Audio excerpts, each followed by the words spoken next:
Baik, hangat dan padat. Itu mungkin dua perkataan terbaik yang boleh digambarkan untuk mencerita berkenaan dengan debat model ekonomi baru sebentar tadi di antara Rafizi Ramli, Menteri Ekonomi dan juga Ahli Parlimen Bacok Shahir Sulaiman. Banyak kita ingin kupas. Seperti yang kita jangka, selain daripada data dan fakta dan perdebatan ekonomi, banyak juga retorika politik yang masih lagi timbul. Mungkin kedua-dua calon atau kedua-dua pendebat masih sedikit sebanyak adalah mood PRN. Jadi kita akan buat sedikit fact check dan juga perbincangan pasca debat ini bersama dengan dua pakar ekonomi. Bersama dengan saya dalam studio sekarang adalah penganalisis ekonomi Dr. Madeline Berma, dan juga menyertai saya secara dalam talian adalah pakar ekonomi Unirazak, Profesor Emeritus Dr. Barjoyai Bardai. Tapi kita akan rehat seketika. Kita akan kembali selepas ini.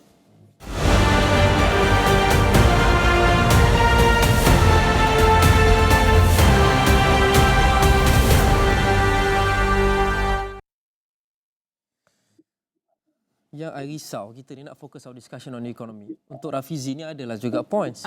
Untuk Shahir, I showed the team, I screenshot. Sekejap. I punya notes on Rafizi. Itu Shahir. I macam nak macam. Sekejap. Prof Barjoyai dengar saya cakap? Ya, dengar. Prof. Hai, Prof. Prof. Dengan Datuk Madeline. Hai. Guru saya tu. Ya ke? Sifu. Okay. Tapi dia nampak gelap.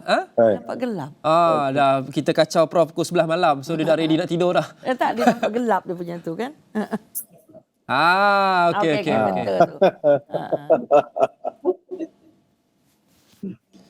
Okey.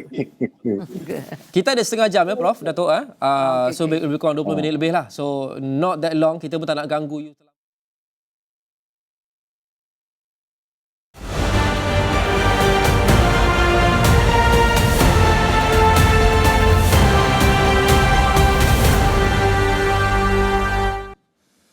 Baik, kita akan terus mengupas debat ekonomi ataupun debat model ekonomi baru antara Menteri Ekonomi Rafizi Ramli dan juga Ahli Parlimen Bacok Shahir Sulaiman sebentar tadi, dan menyertai saya untuk berbincang adalah Datuk Madeline Berma, penganalisis ekonomi.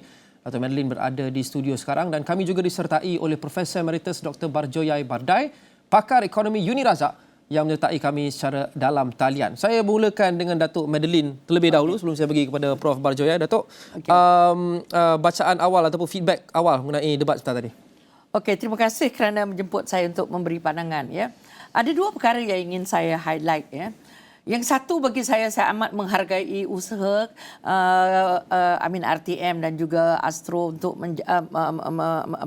memberi peluang kepada rakyat Malaysia untuk mendengar terus debat yang I think is the first kalau tak silap saya. Okay. Itu yang pertama, lembaran baru seperti saya kata. It is a very cordial discussion. Pertama dalam waktu yang sangat panjang lah.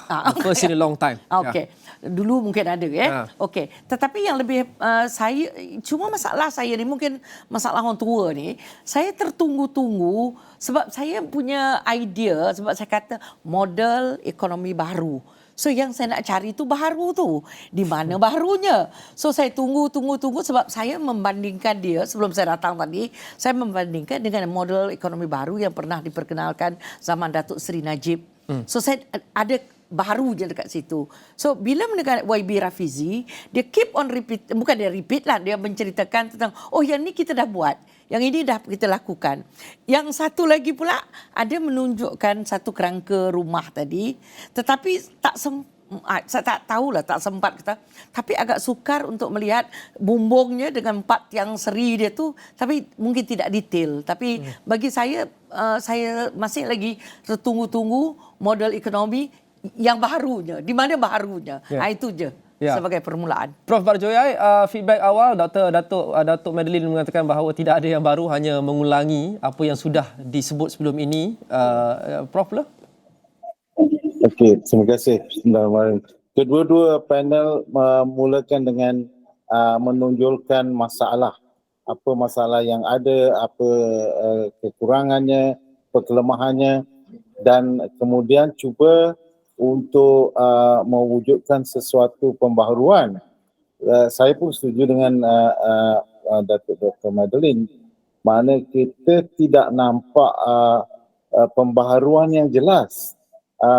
Memang ada beberapa pembaharuan, mana saya sebenarnya menjangkakan bahawa yang paling penting kedua-dua panel akan mengemukakan cadangan penyelesaian untuk masalah.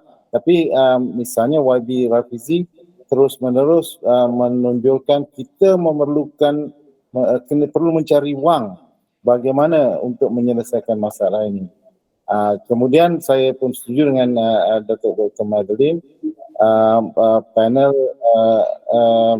wakil daripada PAS misalnya tidak memperincikan hasilnya dan tidak mencadangkan apa-apa cadangan penyelesaian baru.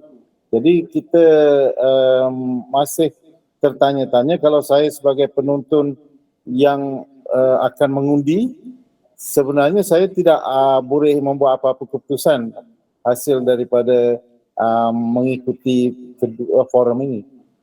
Baik. Datuk Madeline, sudah tentu walaupun mungkin tidak mencapai tahap yang Datuk harapkan sebentar tadi, tetapi sudah tentu mungkin ada satu atau dua intipati penting, takeaways bagi Datuk daripada debat tadi, daripada kedua-dua individu. Apa antara key takeaways Datuk daripada debat tadi? Okey, bagi saya ada satu takeaway yang saya sangat yang agak terkesan tadilah. Yang pertama ialah apabila YB Syahrir bertanyakan yang antara Menteri Keuangan dengan Perdana Menteri itu dan di situ kita dijelaskan bagaimana YB Rafizi menjelaskan bahawa tentang operating expenditure dengan development expenditure, bagaimana dia cuba mempertahankan bahawa ini adalah kedudukan yang berbeza Perdana Menteri, sebab itulah yang banyak sekali orang membicarakan. Sebab saya rasa apa yang rakyat nak ialah apa yang kita faham dengan apa yang amalan yang berlaku tu dua perkara yang berbeza. Sebab apa yang kita baca ialah dia akhirnya PMX ialah Perdana Menteri. Jadi segala-galanya terletak di bawah tangan dia. Tapi kalau kita lihat apa yang dikatakan oleh YB Rafizi, he was trying to defend his Prime Minister lah. Argumennya adalah kuasa untuk membelanja itu lebih pada beliau berbanding Perdana Menteri. Sedangkan bagi saya ini sesuatu baru bagi saya. Sedangkan sebab bagi saya at the end of the day, the ultimate kuasa terletak pada PM. Kan dia orang ada the different level hierarki. Itu je lah yang benda yang baru. Other than that, kita sekadar mendengar debat-debat, bukan debat lah, it's more of a battering between the two lah. Itu je lah bagi saya. Okey. Saya akan pergi ke isi kandungan apa yang dikongsikan tadi oleh YB Rafizi dan juga YB Syahrir. Tapi sebelum kita ke situ, saya mahu satu lagi soalan saya anggap intro untuk Prof Barjoyai. Saya kira matlamat utamanya adalah untuk memberikan pencerahan berkenaan dengan polisi dan pendirian ekonomi kerajaan sama ada Pakatan Harapan dan juga pendirian ekonomi Perikatan Nasional PAS. Jadi apa yang Prof faham? Adakah Prof merasakan bahawa kita sudah memperoleh pencerahan yang lebih jelas berkenaan dengan pendirian dan doktrin ekonomi Pakatan Harapan dan juga PAS? Ataupun Perikatan Nasional? Terima kasih. Mungkin harapan saya terlampau tinggi. Daripada wakil PAS, saya mengharapkan mungkin beliau mengemukakan satu penyelesaian dari perspektif Islam dalam ekonomi Islam, menggunakan keuangan Islam, kerana penyelesaian itu sudah ada dan memang boleh dikemukakan, tetapi mungkin mereka tidak berani mengemukakan kerana akan dilihat terlalu menjurus kepada keagamaan Islam. Tapi saya kecewalah dari aspek itu. Kepada YB Rafizi, saya pada awalnya saya sangat impress bila beliau mengemukakan cabaran utama bagaimana menurut pertumbuhan ekonomi yang sangat cemerlang di awal tahun, di dekat-dekat 90-an dan 2000, tetapi kemudiannya mengemukakan masalah bagaimana ekonomi menjadi semakin malap selepas tahun 2000. Saya nampak ada isinya di situ yang boleh dikupas, yang saya rasa boleh diperincikan. Cuma kemudian saya kata, so what? Apa penyelesaiannya? Apa yang kita nak lakukan dengan ini? Adakah rancangan-rancangan baru yang dikemukakan? Dan jawapan YB Rafizi ialah ini sedang dilaksanakan. Jangan fikirkan sangat apa yang baru. Kita sedang melaksanakan perkara ini. Ini mengecewakan kerana kalau itu jawapannya, sebenarnya kita tak payah dengar model ekonomi baru je lah. Baik. Datuk, kita pergi, itu antara feedback awal berkenaan dengan prestasi dalam debat itu sendiri. Saya mau pergi pula ke isi kandungan apa yang dikongsikan, poin-poin penting yang dikongsikan oleh kedua-dua pendebat, YB Rafizi dan juga YB Shahir. Saya yang penting sekali yang disebut oleh YB Rafizi tadi pada awal perdebatan itu, katanya ada beberapa masalah struktur besar yang membelenggu ekonomi kita, yang membuatkan ekonomi kita berada dalam keadaan sebegini sekarang ini. Betul. Katanya masalah strukturnya ada 3 yang besar dan masalah struktur pertama membawa kepada masalah struktur kedua. Dan sekian-sekian, 2 membawa ketiga dan sebagainya. Katanya kita masih lagi terperangkap dalam model ekonomi lama kerana kekurangan perancangan atau foresight dan planning oleh kerajaan-kerajaan terdahulu. Kita terlampau bergantung kepada pendapatan daripada hasil bumi semata-mata, industri lain yang lebih bernilai tinggi tidak dinaik taraf, gaji juga tidak dinaik taraf. Jadi adakah Datuk melihat keadaan sekarang ini ataupun polisi sekarang ini khasnya naratif ekonomi madani walaupun baru berupaya untuk meletakkan kita di landasan yang betul untuk memperbetulkan semua masalah-masalah struktur ini?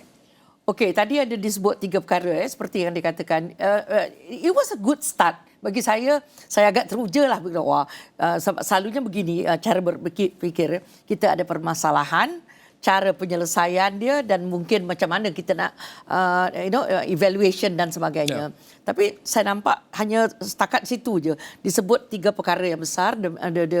Saya rasa apa yang disebutkan oleh YB Rafizi tadi, memang ini perkara yang sedang membelenggu kita lah. Terlalu bergantung tadi seperti yang dikatakan resources kita terlalu bergantung kalau dulu primary industries, and then of course he did mention about rasuah, and then he also mentioned about tata kelola kan. So ini antara perkara yang besar. Okey, kalau kita nak lihat apa yang sedang saya melihat juga dan saya lapikkan dia dengan ekonomi madani, kerangka ekonomi madani, memang kita lihat ada usaha ke arah itu ya. Tapi seperti yang saya pun dah repeat apa yang YB Rafizi katakan sedang dilakukan. Tetapi setakat mana benda ini baru, saya masih lagi belum kata orang, I'm not convinced yet. Sebab bagi saya ini bukannya terlalu baru, bukan radikal. Sebab saya rasa tidak ada nampak benda yang radikal dekat sini. Sebab tadi bila ditanya tentang a very fundamental question di Malaysia, sama ada meritokrasi ataupun ditanyakan tadi dasar satu afirmatif. Dasar afirmatif, kita melihat masih lagi cara retorik politik di situ. Adakah kita mempunyai keberanian? That's why I said, do you have the political will? Itu nombor satu. And then yang kedua, industri. Apakah bentuk industri baru yang betul-betul yang ingin diperkenalkan? Of course ada yang mengatakan tentang alternative energy dan sebagainya. So mungkin itu bolehlah dianggap yang baru. Saya macam contoh, kalau food security tak ada sebut tadi. Tentang food security itu saya khawatir juga tu. And another issue, bagaimana nak menyelesaikan kemiskinan. Because kita mendengar Yang Amat Berhormat Perdana Menteri menyebutkan menotahkan kemiskinan. How are we going to do that? Saya tu tunggu-tunggu sebab saya ni mengkaji kemiskinan, tapi nampak gaya saya benda tu tidak kesampaian. Ya. Prof Barjoya, mungkin ada khasnya antara pendukung kerajaan yang argue bahawa naratif ekonomi madani baru sahaja dilancarkan. Adakah adil untuk kita jangka ada polisi-polisi ekonomi baru yang diumumkan oleh YB Rafizi hanya beberapa minggu selepas naratif ekonomi madani baru sahaja dilancarkan? Okey, poin yang bagus Cik Loman. Sebenarnya saya menunggu-nunggu kajian semula rancangan Malaysia ke-12. Kerana kalau kajian semula itu dibentangkan, kita akan dapat menonjolkan kelemahan-kelemahan dalam ekonomi kita semasa. Dan hasil daripada kajian itu barulah satu rombakan semula akan dilakukan. Itu harapan saya. Jadi saya masih ada harapan lah. Kerana mungkin kita kata trust ekonomi madani itu akan bergantung kepada kajian semula nanti. Selepas kajian semula barulah akan diisi kerangka model ekonomi madani ini. Kalau kita tengok tujahan dan matlamat yang 7 itu, maknanya matlamatnya adalah jelas dan dia dikaitkan dengan indeks daya saing ataupun competitive index, dan itu boleh diukur setiap tahun. Cuma mungkin itu yang akan menjadi asas pencapaian dalam jangka panjang.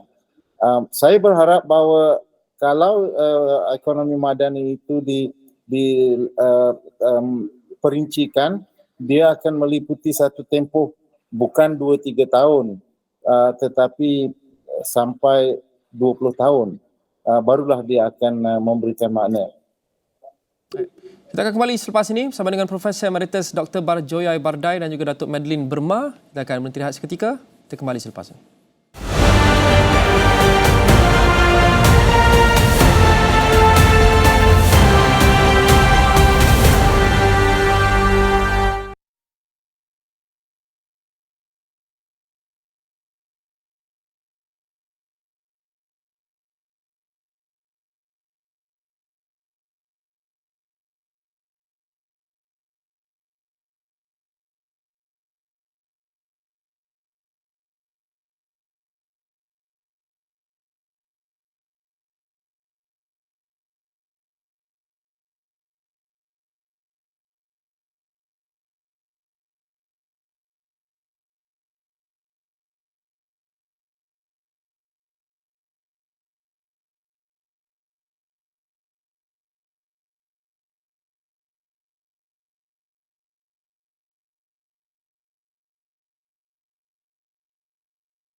Kembali, baik, banyak yang memberikan reaksi mereka kepada debat yang berlangsung sebentar tadi antara Rafizi Ramli, Menteri Ekonomi, dan juga Ahli Parlimen Bacok Shahir Sulaiman. Tapi kita mahu fokus pada apa yang mereka sebutkan. Kita mahu fokus pada fakta dan juga data. Dan untuk itu, menyertai saya dalam studio pada malam ini adalah Datuk Madeline Berma, penganalisis ekonomi, dan juga Profesor Emeritus Dr. Barjoyai Bardai, pakar ekonomi Uni Razak, yang menyertai kami secara atas talian. Saya mahu kembali ke Datuk Madeline.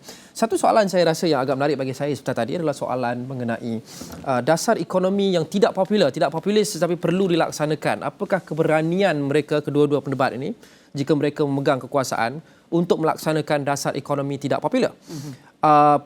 Beberapa aspek ada contoh dipetik seperti yang Datuk sebut tadi, dasar afirmatif melawan meritokrasi, kemudian pemansuhan subsidi dan sebagainya. Saya kira pemansuhan subsidi itu antara perkara yang kita perlu bincangkan kerana ia sudah pun dibincangkan sudah sekian lama, dan ramai yang berpendapat bahawa keperluan untuk kita melihat semula subsidi ini malah memansuhkan sesetengah subsidi itu semakin memuncak tatkala perbelanjaan subsidi kita semakin tinggi. Jadi itu yang saya mau fokus untuk segmen ini, Datuk. Subsidi ini, bagaimana kita mahu lihat semula, bagaimana kita mahu selaraskan, kerana sudah berbulan-bulan Perdana Menteri umumkan juga, tapi kita masih lagi belum dapat perinciannya. Betul. Ini memang kami di kalangan kami para pengkaji dan sebagainya pun juga tertunggu-tunggu. Saya ingat lagi apabila Yang Amat Berhormat Perdana Menteri apabila beliau menduduki ataupun menjadi Perdana Menteri ketika itu, salah satu perkara yang dia sangat tekankan ialah bagaimana nak menyelesaikan masalah subsidi. Sebab isu subsidi bersasar ni disebut-sebut. Tetapi bagaimana benar nak dilakukan itu memang kita pun masih menunggu. Sebab satu ialah subsidi ini kita dah ketagih.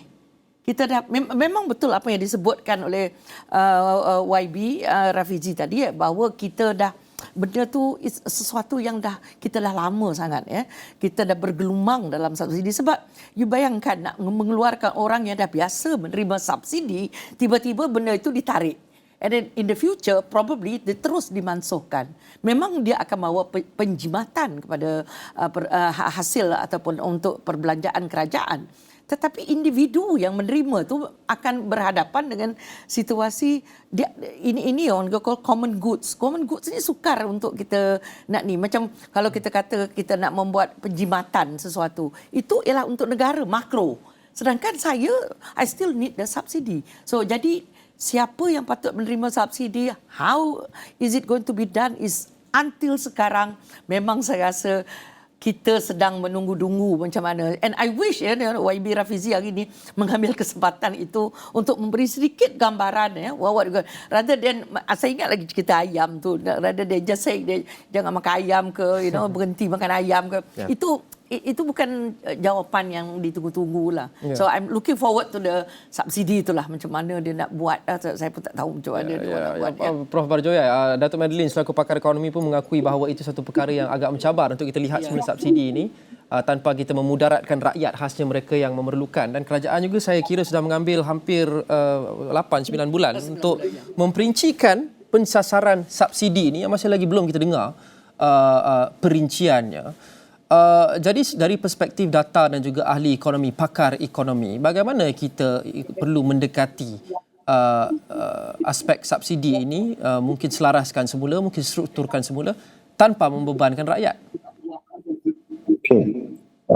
Sebenarnya subsidi ini kita kena pecahkan kepada beberapa kelas atau kategori. Satu kategori yang utama ialah subsidi yang dianggap sebagai hijab kepada kadar inflasi. Kadar inflasi kita 2.8% paling terkini. Dan ini menunjukkan satu tahap yang salah satu terbaik di dunia. Dalam ranking indeks kompetitif dari segi harga, kita adalah nombor 1 di dunia. Kerana ada hijab ni. Dan mana datangnya hijab ni? Ialah subsidi petrol, subsidi bahan bakar, elektrik, pengangkutan. Jadi semua ni menyebabkan tahap harga di Malaysia adalah dianggap salah satu yang terendah di dunia. Macam harga petrol di Malaysia adalah mana 1/6 daripada Singapura, 1/3 daripada Thailand misalnya. Okay, itu kita kalau boleh mungkin kita kena atur kalau kita nak hapuskan supaya dia dilakukan secara beransur-ansur dalam tempoh 1 dekad atau lebih mungkin. Kemudian kita ada subsidi lain yang subsidi menjurus kepada bahan makanan. Subsidi barang makanan adalah subsidi yang sangat penting kerana inflasi makanan di Malaysia kita sampai 6%. Mana walaupun dia menurun sikit tapi 6% berbanding dengan 2.6% adalah jauh. Dan ini kita boleh lihat bagaimana kita ada subsidi beras, kita ada subsidi minyak masak, ayam, telur dan banyak lagi. Soalannya ialah adakah kita akan hapuskan subsidi ini? Sebenarnya di Malaysia ni apabila rakyat isi rumah merungut kerana harga barang naik, kebanyakannya adalah sebab harga barang makanan. Dan kalau bayangkan kalau kita hari ini hapuskan subsidi ini, akan melambung harga barang makanan, bukan saja makanan mentah, makanan dimasak, dan ini akan maknanya menghancurkan matlamat untuk melihat kesejahteraan rakyat ataupun people's well-being. Tapi yang menjadi soal ialah bagaimana subsidi ini sebenarnya sebahagian besar juga dirasa oleh bukan saja orang yang kaya tetapi warga asing yang datang ke Malaysia setiap 2 hari atau hujung minggu dan membeli belah di Malaysia. Yang ini kita perlu ada satu polisi bagaimana kita nak menangani subsidi ini misalnya. Jadi kita perlu secara yang paling sensitif Dalam masa 3 tahun yang lepas, kita telah berbelanja lebih 600 bilion menambahkan hutang kerana subsidi dikatakan setiap tahun kita berbelanja dekat-dekat 80 bilion. Jadi bagaimana kita nak mengatasi isu ini? Ya. Sudah tentu ia isu yang akan menjadi tidak popular, Prof. Dan Boleh saya just tambah sikit? Silakan. Okey, just untuk sebagai tambahan kepada Prof ya. Yang tadi kita juga dengar cerita ni, dalam ekonomi kita ada dua pandangan. Ada pandangan yang mengatakan bahawa subsidi is always a contestation harga dengan pendapatan. Okey. Bila harga barang naik, so kita kena subsidizekan dia. Sebab kita nak, macam yang dia kata Prof tadi, ada bahagian-bahagian tertentu. Tapi ada juga yang mengatakan bahawa selain daripada mengurus harga, kita juga perlu meningkatkan pendapatan. So, yang mana lebih penting? Is it trying to control the price and berbelanja subsidi yang banyak? Atau pastikan ekonomi itu bertumbuh dengan pesat supaya pendapatan orang kita meningkat. So, bukannya dengan mengawal harga, tetapi dengan memberi peluang pekerjaan, meningkatkan pendapatan. Itu yang tadi wages tadi, yang disebut oleh YB Rafizi. So, sebenarnya pendekatan dia ialah menggunakan lebih kepada wages. Sebab kalau kita pergi luar negara, you tengok harga barang bukan main tinggi lagi. Tetapi kita lihat pendapatan mereka tinggi. So, jadi bagi kita sekarang, so kalau disebut tentang model baru ekonomi, so rather than just talking about subsidi alone, kita juga perlu beralih kepada keberanian kita untuk mencari perkara-perkara baru ataupun pendekatan baru supaya ekonomi kita bertumbuh dengan pesat. Satu, yang kedua, pekerja-pekerja kita boleh mengecapi pendapatan yang tinggi, so that they can spend without having the government to subsidize segala benda. Saya kira malangnya Prof, dari segi politiknya mungkin kurang convenient. Perbezaannya adalah apa yang Prof sebut itu betul. Tapi perbezaannya adalah untuk kita mengecapi kenaikan gaji yang cukup dan juga memberi subsidi dan bantuan ekonomi, kenaikan gaji itu mengambil masa yang lama. Betul. Subsidi ini adalah quick fix dan lebih popular yang rakyat nampak impaknya. Jadi kita lihat kecenderungan kerajaan-kerajaan untuk memilih subsidi dulu sebagai stopgap measure. Pada masa yang sama cuba untuk meningkatkan gaji sebagai background measure dalam jangka masa panjang. It's 80 billion per year menurut Prof Bajoyai tadi. So yang mana pengorbanan yang perlu kita dalam keadaan ekonomi negara yang kita lihat pendapatan negara kita katanya dah makin menguncup ke bawah. So, I think kalau nak keberanian, we really have to do something. Ia berbalik kepada debat tadi, persoalan sama ada kerajaan, sama ada sekarang atau dalam masa depan ataupun sebelum ini, cukup berani untuk mengambil langkah-langkah yang kurang populis tetapi perlu. Bercakap mengenai itu, Datuk. Adakah Datuk merasakan bahawa selepas PRN nanti kerajaan akan mula melaksanakan polisi ekonomi yang lebih berani? Kerana PRN sudah lepas, mereka mungkin tidak perlu sepopular sekarang.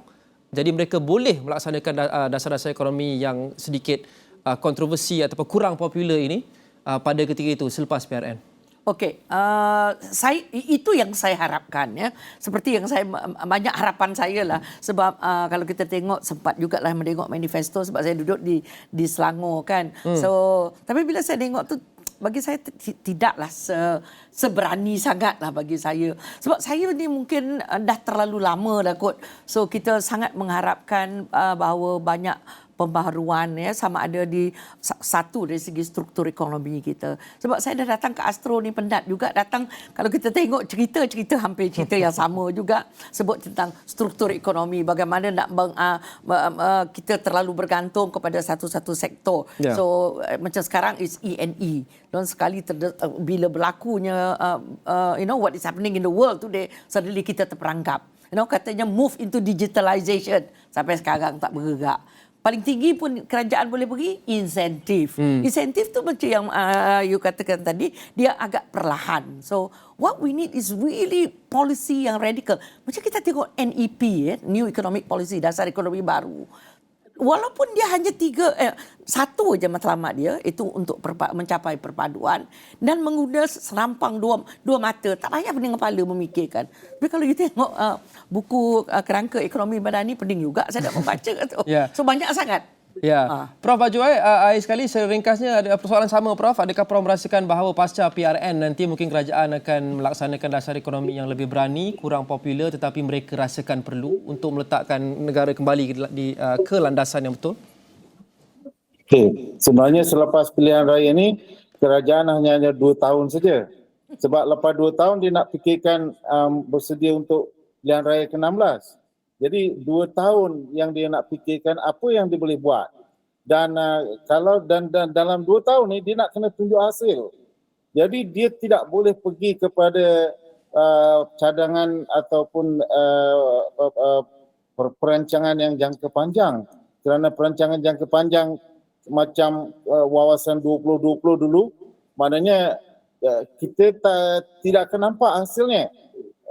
Jadi saya melihat balik kepada misalnya guna tenaga tadi, memang daripada awal kita kata meningkatkan pendapatan adalah strategi yang lebih baik kerana sebenarnya menurunkan kos sara hidup adalah mustahil.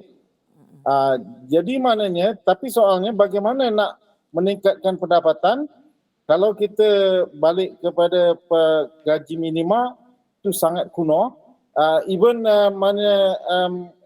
gaji progresif pun sudah luar guna sebenarnya di negara Eropah, di US mereka dah pergi kepada universal wage, ya, gaji universal.